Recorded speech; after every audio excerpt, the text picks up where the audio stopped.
You are watching Christ's Commission Fellowship, changing lives for eternity. Alam po ninyo, nowadays, this is something amazing. Since this is February, oftentimes people are always thinking of love, love, love, love. Right? Yeah, puro love, love. How many of you want to be loved? Be honest. Oh, good. Yung iba, for those who did not raise their hands, ibig sabihin, you want to be hated. Gusto ko magalit ng tao sa'yo. No, obviously, every one of us want to be loved. We want to be loved. And unfortunately, as we desire to be loved, we neglect and we ignore to love. Kaya alam po ninyo, nowadays, many people are getting depressed, getting as in, sobra. In fact, I still remember 2018 when Pastor Peter said that 1 out of 8 get depressed. Amazing, gets depressed. But are they depressed? Because as they try to be connected, they become disconnected. Paano ko nalaman yun? Napansin niyo ba, some people, they could not live without their phones because they don't want to be disconnected. But in reality, they're already disconnected. Nakatingin lang sila sa phone. Nakadun na sa phone. Akala nila, yun ang connection na totoo. Yung mga pamilya, di na makakain ng maayos. Bakit? Lahat sila nakatingin sa phone. Hindi sila nag-uusap. Wala na silang eye contact. Wala na kasi lahat nandun sa phone. Parang ayaw lang ma-disconnect. Pero in reality, they were already disconnected. Ngayon, bakit sila nadidepress? Kasi pagtingin na sa phone, oh, buti pa siya, ang saya-saya niya. Tingnan mo, hindi siya tumatanda. Yung mukha niya sa Facebook, ganun pa rin. Hindi nagbabago. Excuse me, picture niya yan nung high school. Pag nakita mo siya in person, hay, ang tanda mo na pala. Kasi we get so frustrated. Parang buti pa siya, pasyal ng pasyal, punta siya ng punta sa ibang bansa. Ano ko ba, naglalakbayan dahil hinahabol siya ng mga may utang-utang niya. Ang daming kwento behind. So, nawala tuloy yung totoong eye-to-eye contact na connection sa tao. And ang hindi lang nakita, this is what they did not realize. The reason why we want to be loved and the reason why we need to love, because our design is we are created in the image of God. Huwag niyo kakalimutan yun. When God created us, He created us in what? In His image. And the very nature of God is what? Love. Remember, He was defined as God is love. Hindi niya sinasabing love is God, but God is love. So, ito pong napaka-importante. Kaya nga ako naniniwala that God is a triune God. He cannot be a numerically one God. He is a triune God because God is love. Kung numerical one yan, ang hirap yun. Ang hirap i-express na yung siya yung love. Kaya nga, the Father loves the Son loves the Father, the Holy Spirit glorifies the Son, and glorifies the Father. Are you following?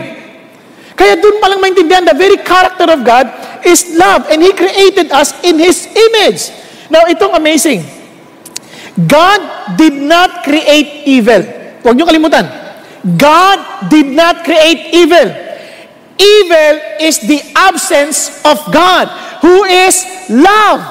Kaya nga, ang problema, ito ang sin. When men fell into sin. Remember, yung tao, wala, hubot-hubad sila. Hindi sila nahihiya. But when they fell into sin, when they disobeyed God, ano nangyari? They become self-conscious. Kaya nga, the very essence of sin is self-centeredness. Kaya yung gulo sa bahay, kasi lahat laging nakikita natin from our perspective, and we fight for it without listening and without even considering the perspective of other people. Kasi we are self-centered people. Nakukuha po ninyo? Kahit sa eskwelahan, galit tayo sa teacher kasi isip natin, pinahihirapan nila tayo. Yung teacher naman, galit sa estudyante kasi pinahihirapan nila ako. Laging ganon. Even with preaching, yung mga bang pastor, galit sila. Para natutulog kayo, galit. Sasabihin naman nila, nakakantok ka. Galit din. Everybody is self-centered because that is the very essence of sin. In fact, we turned our eyes from God to ourselves and we treat ourselves as gods. Kaya we easily get angry when people somehow seemingly trying to block our way. Pag hindi natin nasusulong yung gusto natin, nagkakalit tayo. Kasi we feel that we are the center of the universe. Tama, mali? Kaya ho, tingnan ninyo. Without love, listen, we cannot live. For without love, it is evil. Remember the absence of God? the absence of love, obviously is evil. So it's either we live or we go the opposite, which is evil. Kaya ang choice ng tao, pag walang love, ay evil. Kaya nga, sabi ng Bible,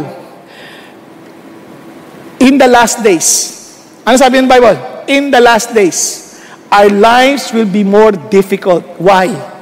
Because people will become lovers of self, lovers of pleasure, rather than lovers of God. They will be disobedient to parents. Bakit? Kasi nga, sarili lagi, sarili ang ini. Yung mga parents naman, minsan, ang gulang. Kaya nga, magulang. Na parang they think that I am also the center of the universe. Kaya mga anak, dapat sumunod kayo sa akin. Dapat sumunod sa akin. Tandaan nyo, anak ko lang kayo. Di ba? Again, a picture of sin. Magulang. Naintindihan? So, ano naging problema? So, what we need to do, what the world need is love. We need love. Kaya naman, when we were discussing about the one thing, Jesus explained His one thing to us, and that is to love God and love one another. Alam niyo, nakakatuwa kasi si Jesus at that time, tinatrap siya. Jesus being a perfect God and perfect human, tinatrap siya. Alam niyo, itong nakakatawa. Minsan isip natin, kaya hindi ko mamahal yan kasi napaka-imperfect. Alam niyo, kahit nga perfect, hindi pa rin minamahal eh. Jesus perfect na. Pero hindi pa rin siya, kinrucify pa rin siya. Kaya hindi yung totoo yung object. Ang totoong love is coming from the one loving. So, balik tayo dito. So, si Jesus, tinetest. Yung mga Pharisees, nasupalpal. Yung mga Sadducees, nasupalpal. So, na hindi sila, yung ngayong lawyer, biglang nagtanong kay Jesus. Sabi niya, para i-trap si Jesus. Kasi in their mind, ito ang rule. Kung talagang sa Diyos ka, dati intindihan mo yung batas, yung rule. Ang problema, siyempre siya naman ang sumulat niyan eh. So, hindi siya concerned doon sa ano yung rules niyo kasi they wrote 613 out of the 10 commandments, nagsulat pa sila ng 613 others to explain how to apply it. For example, thou shalt take the Sabbath, no? Holy. Pag sabi, yung holy, yung Sabbath, dapat hindi ka magtatrabaho. Para i-apply nila yan, naglagay silang rules. Bawal magsuot ng pustiso. Kung gagawin ganyan, bawal ka mag-eyelashes, bawal ka maglagay ng ang tawag dito? Kilay, bawal. Kaya magugulat kayo sa mga mukha ng ibang tao dito. Walang kilay. Para silang puppets. Bakit? Bawal. Bawal mag-lipstick, kaya walang labi. So, can you imagine kung ganyan natin? So, sobrang grabe yung kalang rules. And yet, ang sagot ni Jesus is something beyond their expectation. Bakit ang sabi niya? Sabi niya, rule, and this is the rule. Sabi niya, you love the Lord, you shall love the Lord with all of your heart, with all of your soul, with all of your mind. Bakit? Sabi ng Lord, the rule is not something na gawin mo to para tanggap ka sa Lord. Hindi. Yes, rules are good because it gives you order, but the idea, the intent of all this rule is that you will love God with all of your heart. That you will have a relationship with God. Yun ang idea. More than these do's and don'ts of life, I want you to have a relationship with God. What? Can you imagine yung Diyos at napakadakila, willing and wanting to have relationship with you? Yun ang gusto ng Diyos. Kaya sabi ganoon, this is the great and foremost commandment. Kaya nga may sasabi ng Lord, sabi niya, it involves your whole being, your heart, your soul, your mind. Hindi nyo ba napansin, minsan ginagamit might? Might. Bakit? Ibig sabihin yan, yung mind at might, parang you with all your energy, with all diligence. Kasi marami ngayon nagmamahal, hindi na nag-iisip eh. Wala nang ka-energy kasi ang hirap atang mag-isip. Nakakapagod mag-isip. Basta, ano na lang ang rules? Ano ba? Ano ba sabi? Kunyari, huwag kayo magre-reserve ng upuan. Tapos meron matanda, makikiupo sana ako bawal po mag-reserve. Hindi yan ang issue. Ang issue dito, ano ba yung intent ng law? Naunawaan? Andyan pa kayo? Ano yung pinaka-intent? Kaya, pag yung pagmamahal natin sa Diyos, kapareho ng, nyari, paghahanap natin sa salapi ng ating pangailangan, o yung paggutom na gutom kayo, parang gagawin mo lahat, kahit magpagpag ka dyan, makakain ka lang. Ganun din ba yung paghahangad natin sa Diyos? Alam niyo kung meron kayong appointment, halimbawa, may appointment kayo kahit umuulan, at yung appointment nyo, kikita kayo ng 1 milyon, palagay ko kahit umuulan, tatawirin nyo ang baha, tatawirin nyo ang bundok, tatawirin nyo ang traffic, makuha lang kita. And sabi ng Diyos, ganun din ang pagmamahal sa Diyos. Kung talagang mahal mo siya, tatawirin mo kahit anong bagyo. Bakit? Because I long to be with God. Kaya nga mamimiss ng tao ang quiet time, ang panahon at pakikipaniig sa Diyos. Huwag lang nila mamiss ang Netflix. Mamimiss ng tao, as in, ang kanilang panahon ng pagsamba. They will miss even the time of singing. They will just come during study of the word. I'm not saying dahil late ka, hindi ko yon. Sa ibang service. Kasi they would miss. Why? Kasi for them, okay lang yan. But you know what? Kantahan lang yan eh. Hindi naman ako kumanta. It doesn't matter. It is really singing for to God. Are you following? Kasi kung talaga, kunyari kung ikaw yung naliligaw pa lang sa isang babae, naku, yung baka nangaharana, wala sa tono eh. Dahil sa'yo, di ba? Ako'y lumigaya. Naintindihan sabihin, bakit gagawin lahat yan? Para lang para mapukaw lang ang kanyang damdamin. Tama? Pero pagdating na sa Lord, di ba? Di ba? Yung pagkanta pa lang, come on, let's sing to the Lord. Di ba?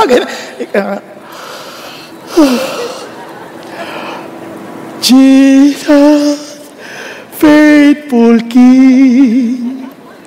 Ang layo na.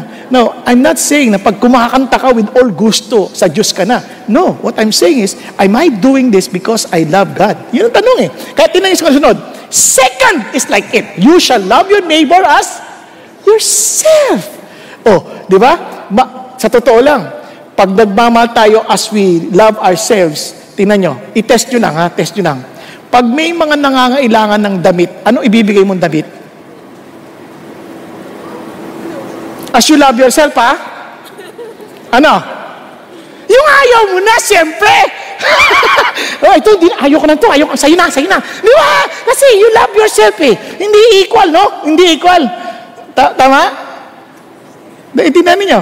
Kaya hindi yan yung rule na, ito yung sinasabi ng Diyos. Ang sinasabi ng Diyos, as you have wanted this, willing ka rin ba to offer if need be? Yes, yun ang idea ng Diyos. Kasi ang idea ng Diyos, it's not the rules, kundi it is the relationship. Nakuha niyo? Hello? Nakuha? Yun ang idea ng Diyos. Kasi sabi ng Bible, I want you to love your neighbor as you love yourself. And alam niyo, this is what I realized. Hindi kaya. Tingnan mo. On these two commandments depend the whole law and the prophets. Tama? Sabi niya, kaya yung idea ng Diyos, all of these commandments are all commandments just for you to love one another. Hindi yung rule, hindi naman ako pumatay eh. Pinapatay ko. Namasin niyo? Kasi hindi yung idea ng Diyos, hindi ako pumatay na literal, pinapatay ko. Ang idea ng Diyos, hindi, kung mahal mo yung tao, gagawin mo ba yan? Sasaktan mo ba yan? Hindi ko siya pinatay, ginulpi ko lang binugbog ko lang. Kasi bawal, thou shall not kill. Pero at least walang utos na, thou shall not bugbog. Mali! The idea ng Diyos, hindi yung mamahalin mo nga, hindi ka gagawa ng anything that will hurt or will harm a person. Kasi you don't want that to happen to you also. Tama ba? Tama ba? So yun ang idea ng Diyos. Kaya ang idea ng Diyos, ang dami natin mga rules. Kaya nga, ang tanong sa atin lahat ngayon, we may not know all the rules. Isa lang ang tanong sa atin eh. Ano sasabi ng Diyos? What does love require of you? Kaya ang dami nagtatanong, Pastor, okay lang ba magpatato? Hindi yun ang tanong. Ang tanong, what does love require of you? Ba't ka magpapatato? Yun ang tanongin mo. Kasi gusto ko, dala-dala ko yung gospel tract sa kamay ko, kaya sinulat ka dito, gospel tract, John 3:16, for God so loved the world. Ayan. if that is your desire, then go ahead. Gusto mo, buong katawan. Ito ang Bible, from Genesis to Revelation. Tiniis ko lahat yan, dinugo ako dyan para lang ma-share ko yung gospel sa'yo. If that is the case, then because you are motivated by love, by all means, gawin mo. Pero magpapapato ka dahil kasi yung mukha ko ayaw lang tingnan, dito na siya titingin sa tato. Ayan. Again, sarili mo pa rin iniisip mo. Di ba? It's still selfish. Tama? Andiyan pa ba kayo? Yung magtatanong, Pastor, okay lang ba magdamit ng maikli?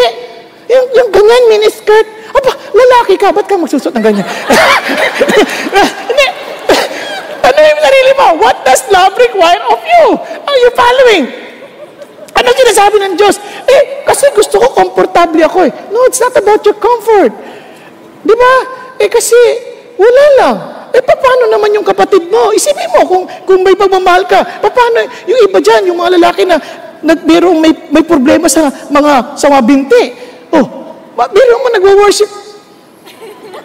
Faithful King. Isipin mo yun.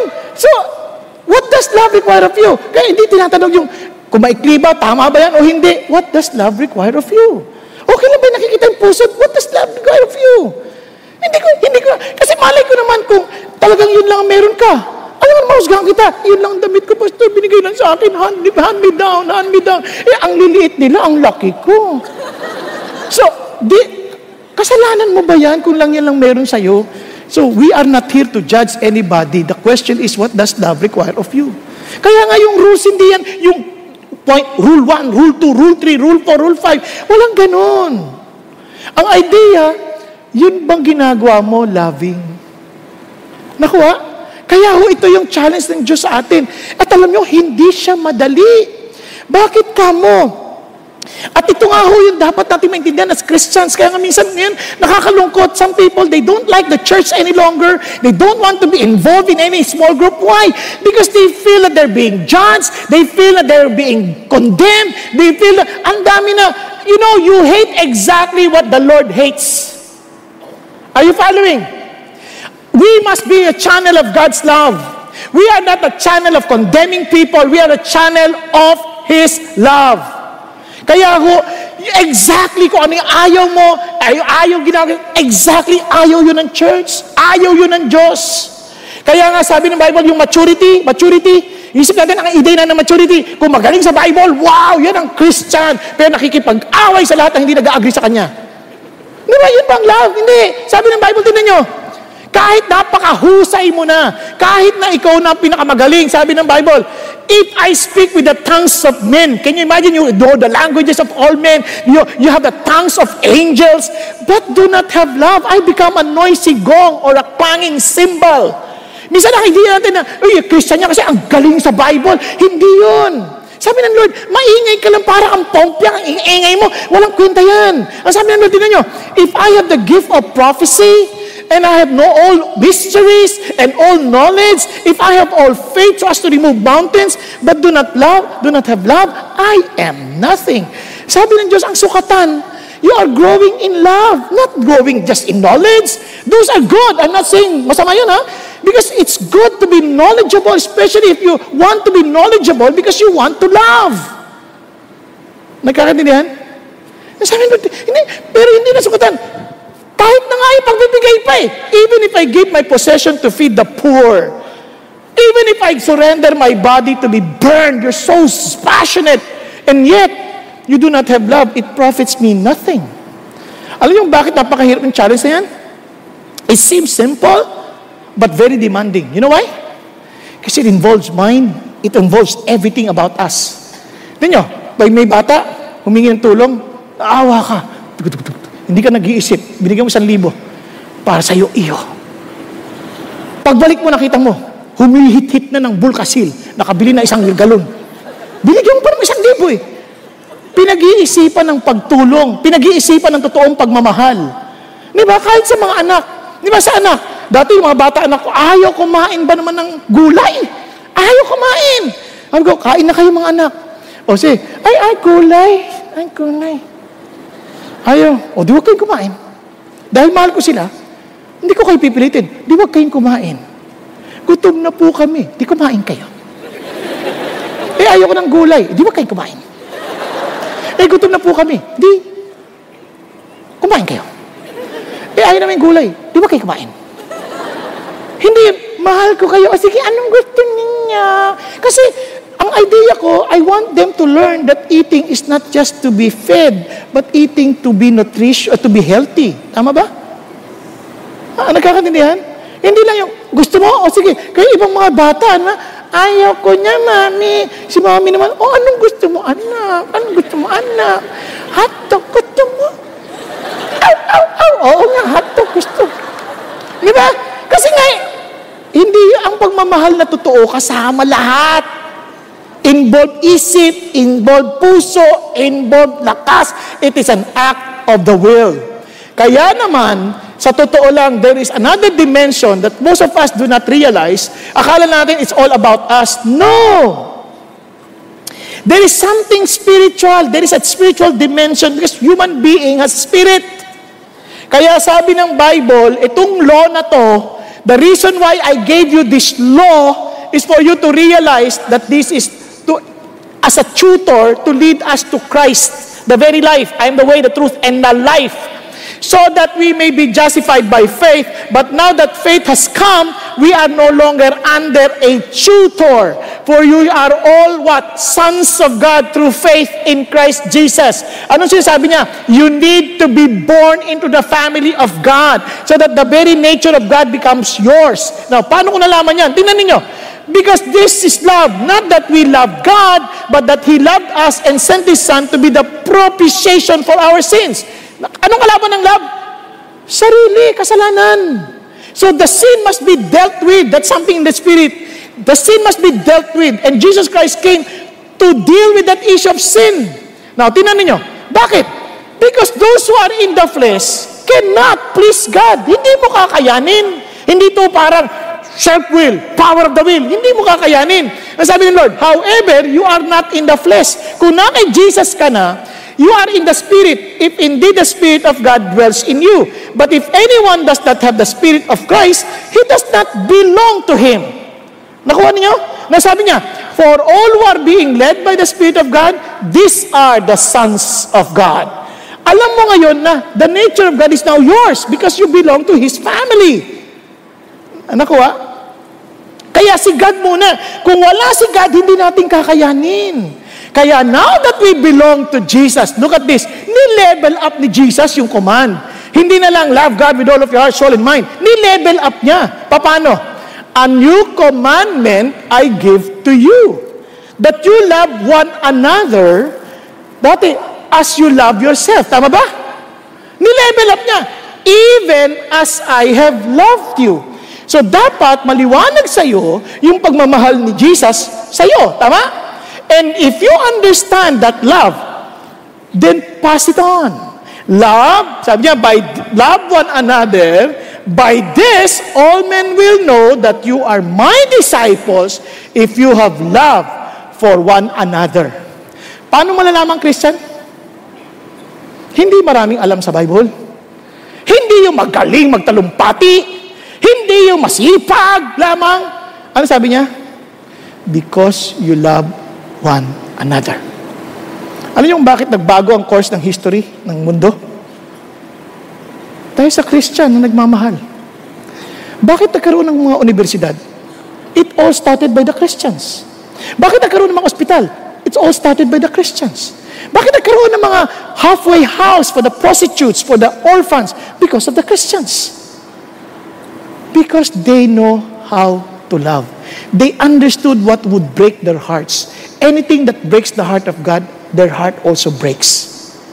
Amazing ang tunay na Christianity. Nakuha ninyo? Bakit? Because they knew the Lord loves them. Kaya ho, ito yung challenge sa ating lahat. Tingnan niyo sabi ng Lord, if you love me, huwag na yung, Lord, nagkatanong service, nag-worship ako. Hindi yun ang tanong ng Lord. If you love me, ang sabi niya, I'm giving you a new commandment. Jesus answered and said to him, if anyone loves me, he will keep my word, and my Father will love him, and we will come to him and make our abode with him. Amazing. Paano mo nalaman mahal mo si Jesus? You will keep His word. Tama ba? He will keep His word. Hindi pinagtatalunan yung kanyang sinabi. Ginagawa. Okay po? Andyan pa tayo. Ano sabi ng Lord? Kung mahal mo siya, love one another. They will know that we are His disciples because we love one another. Madali? Mapakahirap. Hindi madali. Tingnan mo katabi mo. Kaya mo ba talaga mahalin yan? Hindi. Alam nyo, sinasabi ko sa iyo bakit mahirap. Una, ito ang ating topic. Introduction lang yung kanina. Sorry. Tabo, ang hirap. If we are to love one another as Jesus loved us, then for sure, we are to love people who are not easy to love. Tingnan nyo na lang yung mga alagad. Sabi nyo, love one another. Alam nyo ba yung problema ng mga alagad na yun? Nag-uunahan kung sino nasa kanan at kaliwa. Sinabi ni Jesus, mamamatay na ako. Sino sa kanan, sino sa kaliwa? Parang, ano ba kayo? Andiyan pa iniisip nyo po, sarili pa rin. Pasin yung kasalanan. Lahat tayo ganun eh. Ang hirap ata. Ang hirap ang mahal. Kahit sa asawa mo, kahit ang ganda-ganda niyan. Ang hirap ang mahal. Bakit? Kasi pagkatapos niyang maganda na yan, bigla ka nang uutusan yan. Gawin mo ito, gawin mo yan, gawin mo yun, gawin mo yan. Hay! Pagod na ako! O, di ba? Si lalaki naman, parang, mahal na mahal kita. Di ba?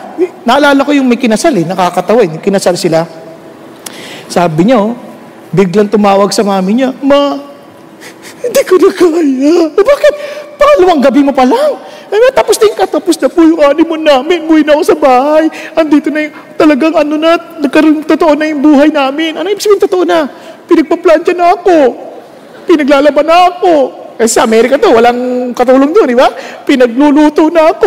Ang hirap pala na may asawa. Kasi sa una, parang ang sarap eh. Parang, itong lalaki na to, pagliding ko lang guto. Kahit pagod na ako. Pero nung pangasawa mo na, naku, nakakapagod pala talaga. Naintindihan ibig sabihin.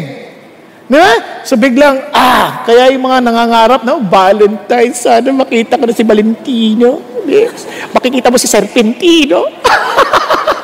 Diba? Talaga magugulat ka sa mga kamandag na dadala-dala niyan. Na magdadala ng paralisa sa iyo. Mapaparalisa ka sa pagod. Ito nakita ko na sa mga nanay, kaya bilib din ako sa mga nanay. Katulad sinabi pa sa Pedro Umaga, bakit ka mo? Yung nakita ko yung asawa ko, mula nang nanganak yan, hindi na nakatulog ng eksakto yan. Lagi na siyang puyat. Kaya yung mga nanay, hindi yung pansin, dito natutulog. joke lang. Hindi. Sabi, habang naghihintay ba? Habang naghihintay. So, sobrang pagod, di ba? Sobrang pagod. No? Kaya, we are to love difficult people.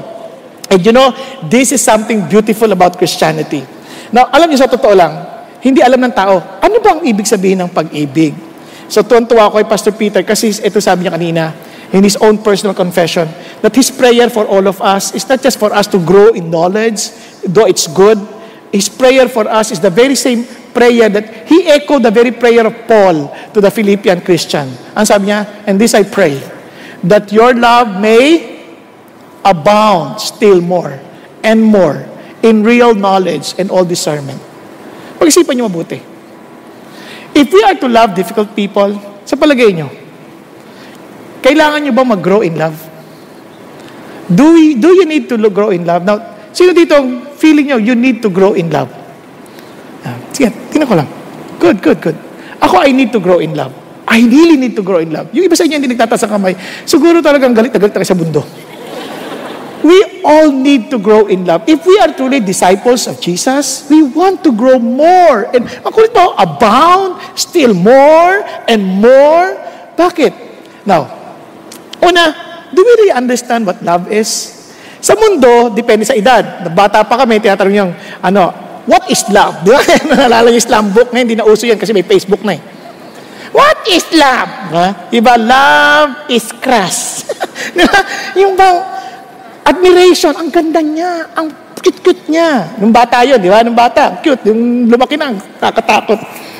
Now, yung iba naman, they fell into infatuation, yung akala lang pag-ibig, kasi there's some form of passion. Sabi nga nung bata, alam ko na ang pag-ibig. Kasi nung nakita ko yung nakas ko, yung talagang pinuntahan ko na siya, parang nanliligaw na ako. Naku, kinagat ako ng aso, hindi ko naramdaman. Kaya I feel so in love. Nakalakuhan yan. Ngayon, kamusta na? Ngayon, alam ko na, masakit. Naku, yan yung mga ganyan. Ano yung infatuation lang yan, yung paano nasasaktan. Yung iba naman, romantic na, siyempre, Valentine's, binigyan ka ng flower, love! Naku, fake plastic yan. Diba? Ang dami niyang binigyan ng ganyan. So, di ba tabi romantic? Hindi naman masama yung mga yan. Normal lang yan. Maganda yan. Siyempre, iba naman, tinawag lang, committed. Ibig sabihin, committed na yung love. Committed. Nung kasal, para ang saya, no? Pero pagka matagal na, kaya nga may mga sinusulong ng divorce no sa atin di ba? Kasi nga committed yung love. Now, sa Biblia, sa Greek, merong 4 na klase ng love. Yung isa ay tinatawag lang storge, ibig sabihin niyan yung parents' love to the children, ganyan. Yung tinatawag lang phileo, ito yung love between friends, yan. Meron tinatawag na eros love. Ito yung love with passion between husband and wife, or perhaps yung iba naman, they thought that this is love, doing this to several women. Yun yung tinatawag lang erotic, di ba? Kaya nga, erotic. Puro error. Joke lang. Ano lang yung gawa-gawa ko lang. Pero erotic, yung eros love, yun yung something like that with passion. But somehow, in the Old Testament times, they rarely used the word agape. It was commonly used and introduced only by Jesus. The unconditional love. Yan yung sa Greek. Now, ito ang ganda. What is really love? To you, tinanong mo ba ano bang love? Pastor Peter gave a very beautiful definition. At itong sabi niya, true love is from God. Remember kanina, from God. Unconditional commitment towards imperfect people to seek their highest good and oftentimes requires sacrifice for His glory. Now, for purpose of our discussion, para maintindihan, how will I love the difficult people? Understand true love. Tama? Now, para mas madali natin maalala, using the same definition, is just remember the word love. Sabi mo, love. Love. Say it with me, love. Love. No, love. Ano yung love? Remember, Lord, own it, vigilant, and exaltation. Say it with me, Lord, own it, vigilant, and exaltation. Bakit importante yan? Let's start with Lord. You see, love starts with God. Love is from God. Are you following? Love is from where? From God. To love difficult people, all starts with the Lord. Si Lord, bakit ka mo? Kasi the Lord as in demonstrated that love. Tingnan nyo hindi ito parang inutos ng Lord for the sake, sige gawin mo to. Lord, ang hirap naman, imposible naman. Yes, because the reason why I'm telling you this, because I demonstrated it. In fact, you cannot do it without my own power. Kasi sabi ng Lord, tingnan nyo, but God demonstrates His own love toward us in that while we were yet sinners, Christ died for us. Alam niyo ba ibig sabihin ng sinners? Gusto niyo malaman? Tingnan nyo. For if while we were enemies, we were reconciled to God through the death of His Son, much more having been reconciled, we shall be saved by His life. Ano siya sabi ng Diyos? When I died for you, you were my enemies. Ikaw ba mamamatay ka pa sa kaaway mo? Yun, sinabi niya, ito yung extent. If you feel that people are difficult, I'm telling you now, you love not only these people or you love even your enemies because yung normal, the natural. Obviously, we love those who love us. Tama ba? We greet those who greet us. Tama? But you know that you are operating in the supernatural because God, the supernatural is in you. You're beginning to love those people who are not loving you. Worse na yun. People, you're greeting people who are not greeting you. Kaya nga dito, pansin nyo, ang challenge sa atin, pansin nyo, pag di pinansin, hindi niya pinansin, hindi ko na rin siya papansinin, kala mo sino siya? Hindi. Sabi ng Lord, kung pinapansin mo lang yung pumapansin sa'yo, ganun din ang ginagawa ng mga magnanakaw, pareho lang kayo. Ganun din ang ginagawa ng mga pumapatay ng tao. Pinapansin nila yung pumapansin sa kanila, at yung hindi pumapansin sa kanila, pinapatay nila. Pareho lang yun. Kaya sabi ng Lord, because you're the child of God, there's something supernatural in you, there's something powerful in you, you can do something beyond what normal people could do. You can love your enemies. Now listen to this. Paano nangyari yan? Kung si Lord, yung Panginoon natin, siya ang susundin natin, tama ba? Siya magkocontrol sa atin, tama?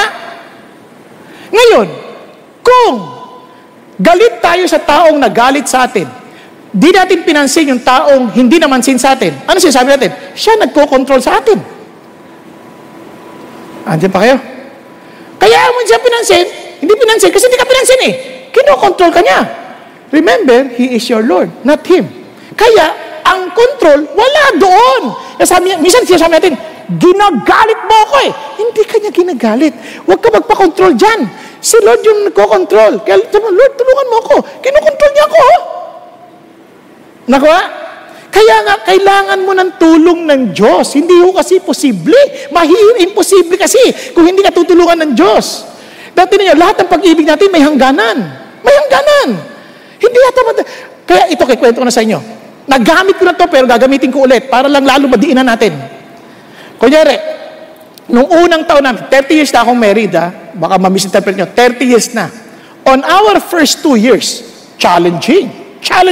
Lalo na yung first year. Yung first year, yung mga second year, medyo maano na, pero challenging pa rin. Pero first year, grabe. Siyempre, ang saya ng aming mga unang linggo. Unang buwan, ang saya-saya. Pero dumating ang panahon, yung tahimik kong asawa, bigla na nagsalita ng iba't ibang wika. Kasi ang babae, pagkagalit, nag-iiba-ibang wika niyan, nagkakaroon niya ng spiritual gifts. Speaking in tongues. Siyempre, hindi mo naman maintindihan, wala kang gift of interpretation. Sa una, sige lang. Napupuno ka na rin. Kasi may hangganan ang iyong pagmamahal. Are you following? Noon, nung hindi pa ako Christian, pag nagagalit ako, kung ano hawak ko, binabato ko. Kung hindi man, nanununtok ako. Hindi ako basta nagsasalta, sasapak na lang ako. Ngayon, ito nagkataon talaga, sobrang inis na ako. Isipin mo, selos ng selos. Hindi maganda tawa nyo. Parang sinasabi niya, wala akong karapatang pagselosan Nakakainis ang dating Selos ng selos. Kasi nga, sobrang abala ako sa ministry. Ang isip ko, diyan ka lang. Huwag mo ako istorbohin. Siyempre, asawa mo yan. Kailangan niya rin ng panahon. Tama ba? Nako, sa inis ko, hindi ko naman siya masapak. Lumabas ako. Galit na galit ako. Sinapak ko yung pader. Pinaramdam ko galit ako. Bugong yung pinto. Tapos sinapak ko yung pader. Pero sa tenga ko may bumubulong. Wag! Pero hindi ko pinakinggan. Wag! Yung tunog wala sa pader. Nasa kamay. Siyempre din, nahimas ko. Sakit eh. Nahimas kong ganyan. Sabi ko, sana nakinig lang ako sa iyo. Bigla ako nakita yung pagkabilog ng singsing. Itong singsing ay bilog. Walang simula, walang hangganan. Ito ay sagisag ng pag-ibig ng Diyos. Nagkakaintindihan? Kasi pag-ibig natin may hangganan eh. Kasi sabi ko, Panginoon, tulungan ninyo ako. Umabot na ako sa hangganan ko. Ayoko na. Pagod na ako. Ba't niyo ba ako ginaganito? Di ba? Iyak pa talaga. Tapos biglang sabi ng Lord, ikaw naman may kasalanan yan eh. Minsan kasi gusto mo, baguhin mo siya. Hindi, ikaw magbago. Hindi mo binibigyan ng panahon eh. Bigyan mo ng panahon. Okay, Lord, susunod ako. Pero ayoko na muna tumabi sa kanya. Galit ako. Di ba? Yun ang pag-ibig mo eh. Galit eh. Ayoko matulog sa kwarto. Sabi ng Lord, pumasok ka. Tabihan mo siya. Galit ako. Hindi mo yan pag-ibig. Pag-ibig ko na yan. Pumasok ka. Di ba sabi mo, dugtungan ko yung pag-ibig mo? Opo. Pumasok ako. Nahiga ako sa may paanan. Kasi galit ako eh. Hindi, tabihan mo. Lord, galit nga ako. Tabihan mo nga. Hindi mo pag-ibig yan. Pag-ibig ko yan. Okay. Tumabi pa nakatalikod. Di ba? Sabi niya, sabihin mo, I love you. Ah! Hindi! Galit nga ako eh. Sabi ng Lord, hindi mo pag-ibig. Pag-ibig ko. Tsaka Lord, tulog na oh. Nakaganyan siya. Ang totoo niya, hindi yan tulog. Ready lang. Just in case. Di ba? Naintindihan ninyo? So, sabi niya, sabihin mo, I love you. I love you. Biglang bumaling, sorry. I'm not perfect. Ayan, di nagkaanak kami. Bakit? Pag-ibig na ni Lord yun eh. Hindi na natin pag-ibig. Sa totoo lang, may mga taong ayaw nating makita. Yung iba nga ang teknik natin, ayaw na natin pansinin, hindi na natin kausapin, wala tayong pakialam. That's not love. Love is active. Love is expressive. Minsan ayaw na lang natin kausapin, hindi love. Ang love ng Diyos, He is willing to die for the sinners. It doesn't matter whatever you think about me as long as I will love you because Jesus loves you. To us, it is impossible, but to God, nothing is impossible. You cannot ever say, I cannot love this person. You cannot ever say, I cannot love this professor. I cannot love this boss. I cannot love this employee. I cannot love my sibling. I cannot love my sister, my brother. I cannot love. You cannot say that if you belong to Jesus. You know why? Because God who is in you is supernatural. He goes beyond what we can do naturally. Kaya alam niyong Christian tayo because we are doing something beyond normal. Nagkakaintindihan? Kaya nga ang ganda-ganda rin ng sabi ni Pastor Peter. Sabi ni Pastor Peter, some are loved because they're valuable. But some are valuable because they are loved. You see, friends, the Lord Jesus loved us. Not because we're valuable, but we became valuable because Jesus loved us. The people beside you is valuable because the person beside you is valuable because Jesus loved that person. You give that value to that person because the Lord loves that person. He died for that person. Kaya nga, kapag sinabi mo, hindi ko maintindihan, hindi ko ito matanggap, bakit? How could this person do such a thing? As if you're saying, you are not capable of doing wrong. Then let me tell you, you're wrong. Because every one of us is capable of doing the worst. And it's only by God's grace that He loved us, He died for us. So sabi ng Lord, do the same to your brother. Do the same to your sister. Do the same to those people who are difficult to love. Kaya sabi ng Bible, tinan nyo, di mo kaya? No. The love of God has been poured out within our hearts through the Holy Spirit who has been given to us. Nasa atin na yan. And the fruit of the Spirit is love, joy, peace, patience, kindness. Andyan na yan Kaya, ilabas mo na lang. Ilabas mo na lang. Minsan, ayoko, tawirin mo yan. Dahil hindi na ikaw yan. Si Lord na. Hanggat hindi mo tinatawid yan, ikaw pa rin, you're still living in the flesh. Don't live in the flesh. Live in the Spirit. Number 2, you have to own it. You have to own it. You have to be responsible. You have, itong reality to, you must be yours. Ariin mo to.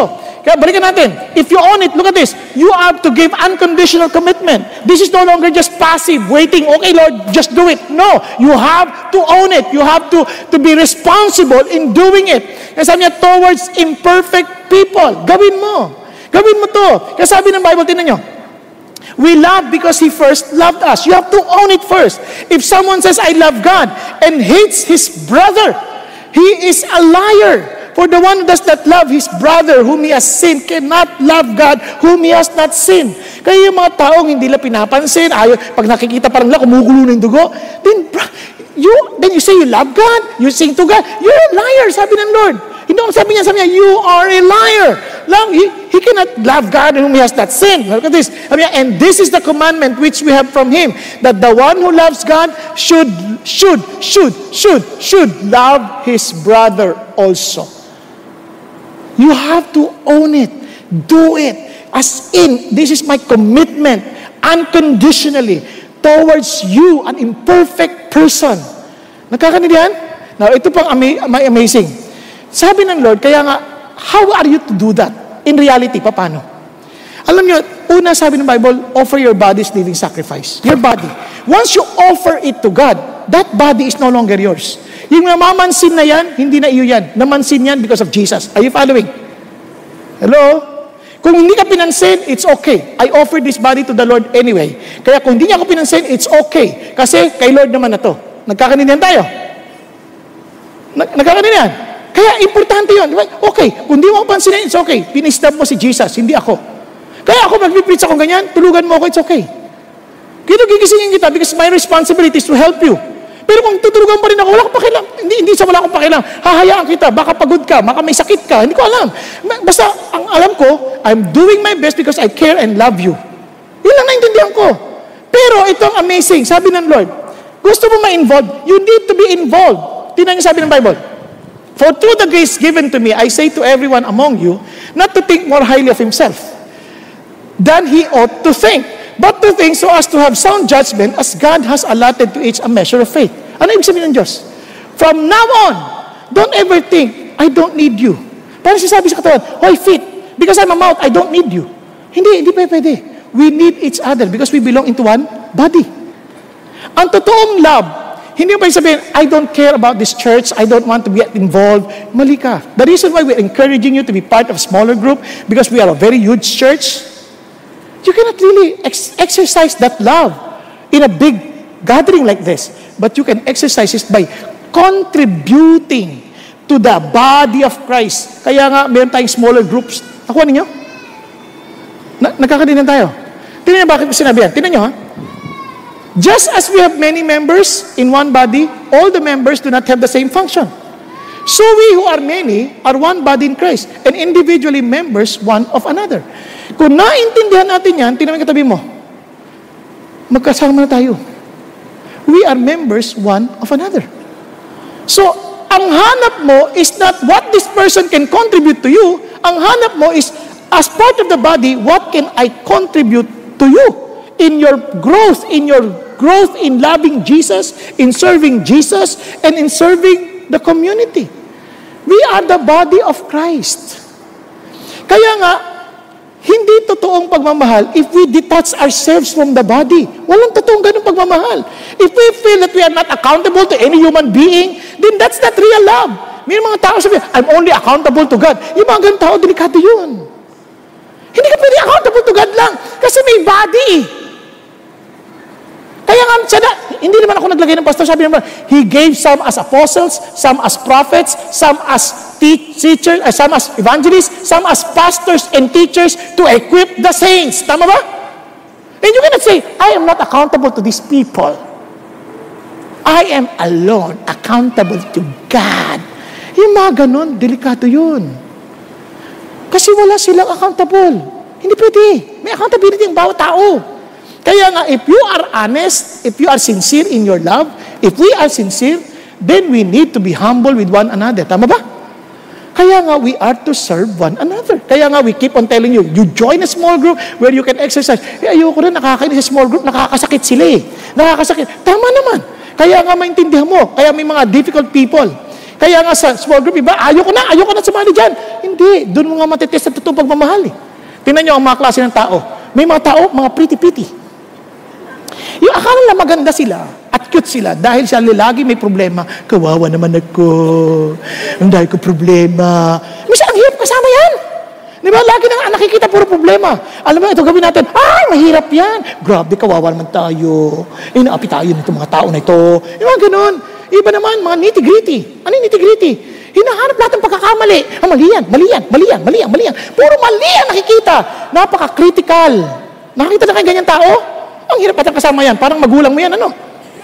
Ano pa? Yung iba, naughty, talagang salbahe, talagang nananakit, sinasadya, talagang sobrang, parang talagang pasaway, parang sinasadyang saktan ka, sinasadyang parsahan ka, mga naughty na tao. Yung iba naman, tuti-puti, mga bolero. Ang hiling ang bola, ang galing mo, pero pag talikod mo, sinasapak ka naman. Di ba? Yung iba, alam mo na, haughty. Sobrang yabang. Akala mo sila lang ang tama. Kapag ang kasama mo laging tama, sigurado yan may tama. Diba? Now, if you are to own it, you also have to admit na minsan tayo rin yung difficult people. We always see people there, difficult yan. Pwede ba tumingin ka sa salamin? Difficult to. Tayo minsan yung difficult eh. Kasi nga, we always see things from our end, not from we don't listen to what they are saying, we're just listening to ourselves. Tayo yung difficult. Kaya ito ang suggestion ko, don't be a difficult person. Diba? Be a blessing to somebody else. Real love, you are a blessing to somebody else. Hindi tayo pabigat. Tayo ay pagpapala sa kanila. Kaya sabi ng Bible, treat others the same way you want them to treat you. Positive. Hindi, do not treat. No, treat the others. Gawin mo yung gusto mong gawin sa'yo. Di ba, naalala ko nga, nung minsan nasa Jollibee ako eh. Yung kahera, bukas yung blouse. Sabi ko sa Ali sa harapan ko, Miss, pakisabi mo naman, bukas yung blouse niya, kawawa naman yung bata. Sabi niya, ay, kayo na po, nakakahiya eh. Kayo yung babae, kayo na magsabi. Hindi ko makakilala ni Ali, siyempre, kayo na po, nakiusap pa ako. Sabi niya, ay, nakakahiya. Hindi niya sinabi. Return ko na. Sabi ko, Miss, huwag ka magagalit ha, bukas yung blouse mo eh. Ay, sorry! Ako, huwag ka mag-alala, hindi ko tinitigan. Kapbi. Nag-joke lang ako, pero hindi man ako marunong talaga nun. So, ibang tao, ganun, hinahayaan lang mayroong dumi rito, hinahayaan lang, tapos pagtatawanan pa, may nakasabit dito, pagtatawanan pa. Gusto mo ba ganun? Hindi, di ba? Kayo na mismo magsasabi, kapatid, meron ka dito, oh. Di ba? Minsan iisip natin na nakakahiyang sabihin. Hindi. Kung nagmamahal ka, iniisip mo, ano ang epekto sa kanya? Kawawa naman siya.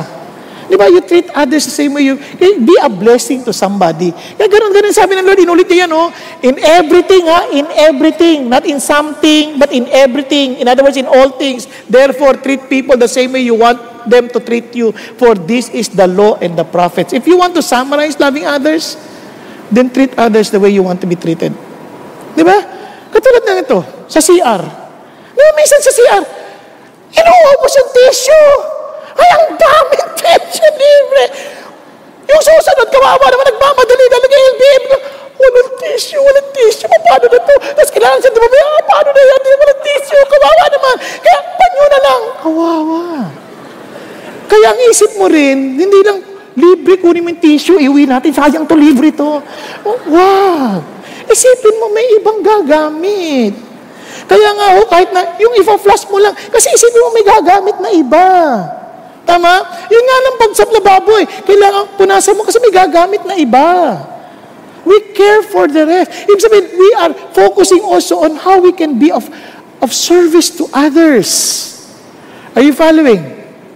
Di ba? Kaya kahit na pag nakikinig ka, hindi ka basta natutulog kasi baka tumama ulo mo sa tabi mo. Iniisip mo rin kung matutulog ka lang, kaganyan ka. Parang malaglag. Parang you want to be a blessing to somebody else. And this is why, because my gift in the body is preaching, I give my best. I study hard. Because this is my contribution to you.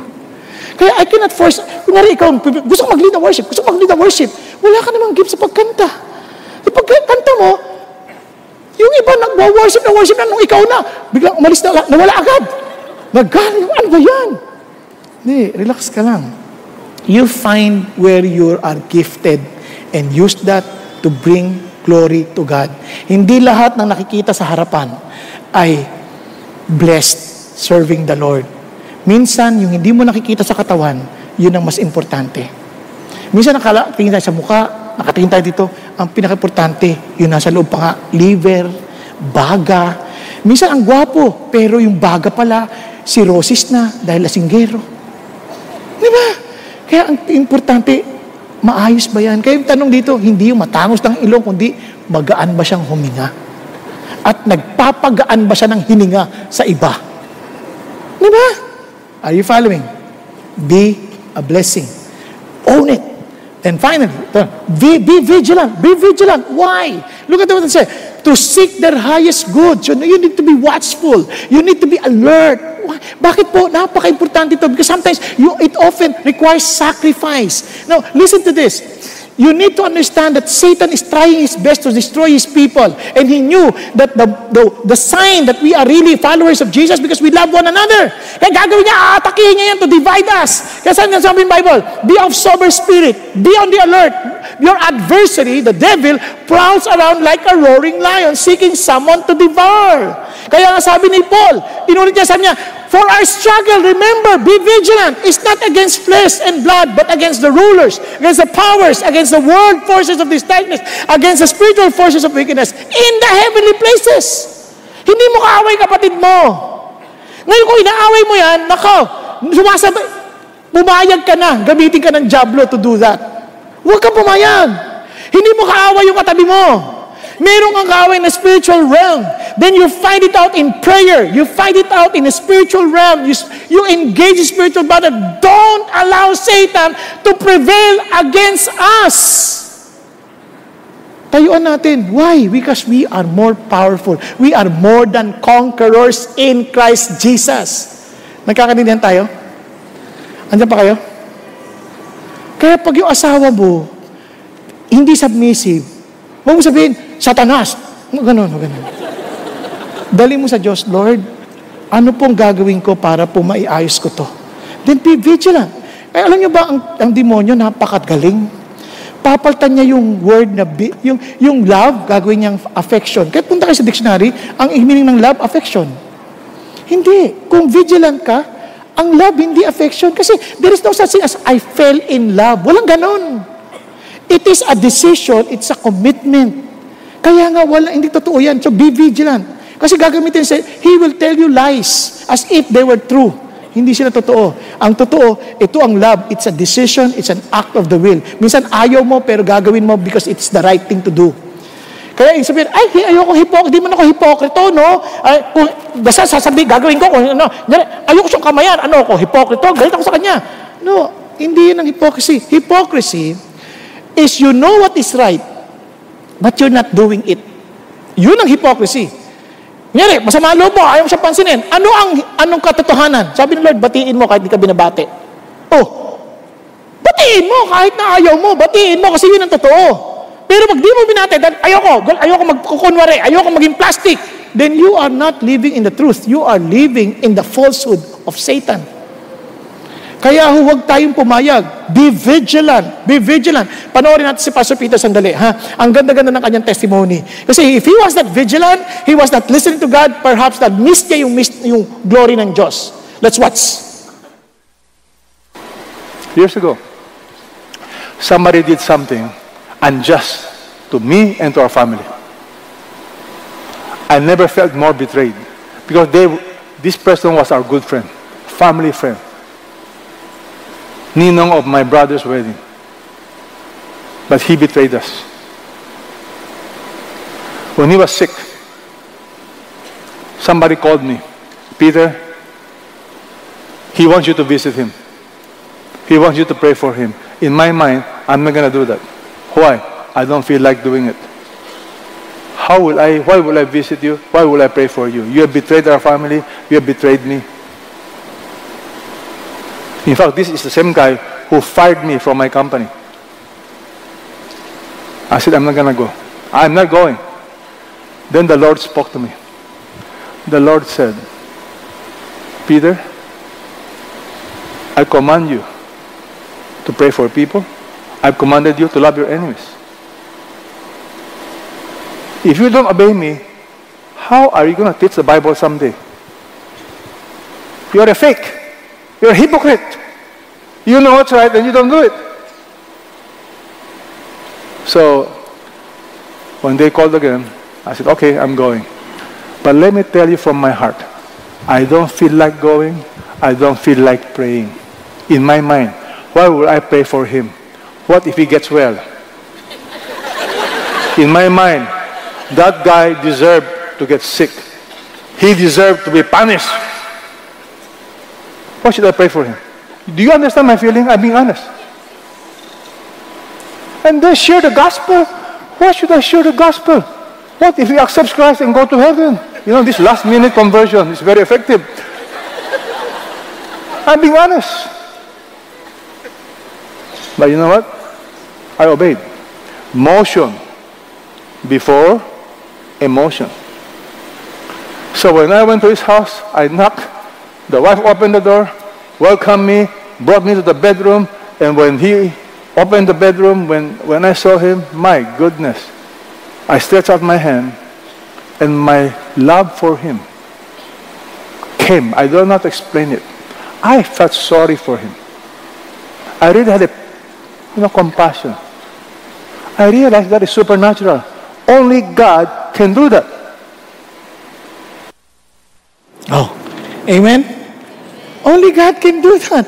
Kaya, bisa sumunod ka eh. Kaya huwag mo na isipin, yung kapitbahay, mahirap yun. No. Just do it. And you will see how God will work. And there's such great joy to see the reality of God at work in our lives. Ang sarap. Kaya, ano yung pakiramdam? Ang saya. Tama kita mo. Dati hindi ko magawa yan. Nagawa ko. Nagawa ko. Only God can do that. Nakita mo yung reality ng Diyos sa iyo. Kaya sabi ng Bible, let love be without hypocrisy. Abhor what is evil. Cling to what is good. Be devoted to one another in brotherly love. Paano niyo makikita yung pagmamahal? Give preference to one another in honor. Merong paggalang. Merong pagbibigay ng pugay sa tao. Nag-uunahan pa nga dapat tayo. Amen po? So finally, exaltation. Bakit exaltation? Alam nyo, itong pag-ibig na to, it's not just for us to say, I love you. Hindi. It is actually, sabi ng Bible, but you are a chosen race. Kaya nga, a royal priesthood, a holy nation, people for God's own possession, so that you may proclaim what? The excellencies of Him who has called you out of darkness into His marvelous light. Paano nangyari yan? You were not a people, but now you are the people of God. You are not received mercy, but now you have received mercy. You have experienced the very love of God. Sabi niya, that's why I want you to be my I want you to proclaim my excellency. Paano? Keep your behavior excellent among the Gentiles, so that in the things in which they slander you as evildoers, they may, because of your good deeds, as they observe them, glorify God in the day of visitation. One day, they too will exalt Jesus. One day. Bakit? Iba ka eh. Kaya remember this, you're not just a father. You are a priest of God in your family. Kaya you proclaim His excellency. Kaya whenever you do something, whenever you are to act on something, ask yourself, what does love require of me to bring honor to my God? Diba? As a student, you are there not just to study, you are to proclaim His excellency. You are doing your assignment not because you see my teacher require me to do this. No, I'm doing this with all of my heart because I want to declare my love for Jesus. Because I am a student priest. And the people would know that I am serving the Lord. And I love God and I love them. And I love my teacher. I don't want her to experience headache because of me. Di ba? Pagdating sa opisina, you are not just an engineer. You're not just an accountant. You are an engineer priest. You are an accountant priest to proclaim the excellency of God. You give your whole heart because that is your contribution to the body. To tell the world, I belong to Jesus. I'm doing this because I love. Nagkakadinihan? Paano niyo makikita yan? Tingnan niyo po. Paano? Honor all people. Honor all people. Love the brotherhood. Fear God. Honor the king. Minsan, ba't ko i-honor yung king na yan? Labo-labo. No, yun ang sabi ng Diyos eh. Diba? Honor the king. Servant, be submissive to your masters. With all, look at the words, respect. That is love. Respect not only to those who are good and gentle, but also to those who are unreasonable. Diba? O kahit masama pa yan, still respect. Honor. That's love. Ito, tinan nyo. In the same way, wives, be submissive to your own husband, so that even if any of them are disobedient to the word, hindi supposed to the Lord, they may be without a word by the behavior of their wives as they observe your chaste and respectful behavior. Yan ang love. Honoring. Now, tinan nyo. You husband, in the same way, live with your wives in an understanding way as with someone weaker, since she is a woman, and show her what? Honor. Honor. That's how we show love. Honoring people. It's declaring the glory of God. Minsan hindi tayo honoring even with the way we talk with people. We are not honoring. Why? Because we do not really express the real love of God. Now listen. To sum up, all of you be harmonious, sympathetic, brotherly, kind-hearted, and humble in spirit, not returning evil for evil, insult for insult, but giving a blessing instead. You were called for the very purpose that you might inherit a blessing. Amazing. Now, let me just end with this. There was an apologist. He was trying to explain about Christianity to his friend, Emperor Hadrian. His name is, iba-iba yung pronunciation, Aristides or Aristides, whatever, basta Aristides. Okay? So, si Aristides an evangelist. Tingnan nyo, he did not use the Bible to explain about Christianity para ma-prove niya Christianity is true. He did not even use the resurrection of Jesus Christ. Hindi siya nakipagtalo sa isip. Ito sinabi niya. He compared the Gentiles or the Greeks to barbarics, to the Judaists or mga Jewish people, and to the Christians. Kinumpare niya. And sabi niya, just to prove to you why Christianity is so superior in terms of why this is really true. Ito yung sinabi niya. Christians have the commands of the Lord Jesus. Just, this is an excerpt. Pwede namang tingnan sa internet yung kompletong letter. The Messiah himself etched into their hearts. They do not engage in adultery or sexual immorality, and they do not bear false witness. Yan ang katangian ng mga Christians. Ito yung mga Christians ng mga panahon na, neither do they covet that which belongs to others. Hindi nila kinamkam, hindi nila kinuha yung mga bagay na hindi kanila. And they honor father and mother. Love their neighbors. Mahal nila ang kapitbahay nila. Mahal nila ibang tao. And do not do to others anything that they do not wish to be done to them. Kakaiba itong mga Christians. At ito pang sabi niya, inaaliw nila yung mga nananakit sa kanila. At pinapanalunan sila bilang maging kaibigan. Galit sa kanila, inaaway sila, kinakaibigan nila sila. At masigasig sila na gawin ang mabuti para sa mga umaaway sa kanila. Kakaiba, no? At sabi ganoon, at hindi sila sumusunod sa mga kautusan. Ibig sabihin, they are not disobeying unlawful lifestyles and all impurity. Lahat ng marunong hindi na ginagawa. They neither neglect, hindi nila pinababayaan ang mga balo at hindi nila pinagmamalupitan ang mga ulila. Amazing. Ito ang Christians. Ang layo-layo na ng mga nagmatawag sa ating ngayong Christians. Minsan kung sino pa yung Christians, sila yung swapang, sila yung nang-iisa ng kapwa, sino pa yung Christians, sila yung palaaway. Kasi sabi ng Bible, babalikan ko kayo, a new commandment I give to you, that you love one another. Minsan nalulungkot ako kahit minsan sa service, iiwanan ng parking, the double park, hindi makaalis yung kapatid dahil nag-worship ako eh. Hindi ko talaga nagmamahal ka kay Jesus, nagmamahal ka sa kapwa. Iniisip mo yan. Kaya sabi ng Lord, because by this, all men will know that you are my disciples. Naintindihan natin? Hello? Makita nyo kahit sa worship, minsan nag-worship ka, biglang may malilate na darating. Excuse me po, late kasi. Di kasi mo agahan. Alam nyo kung kayo yun, magpasala, ay sige, pasok ka. Let's worship the Lord together.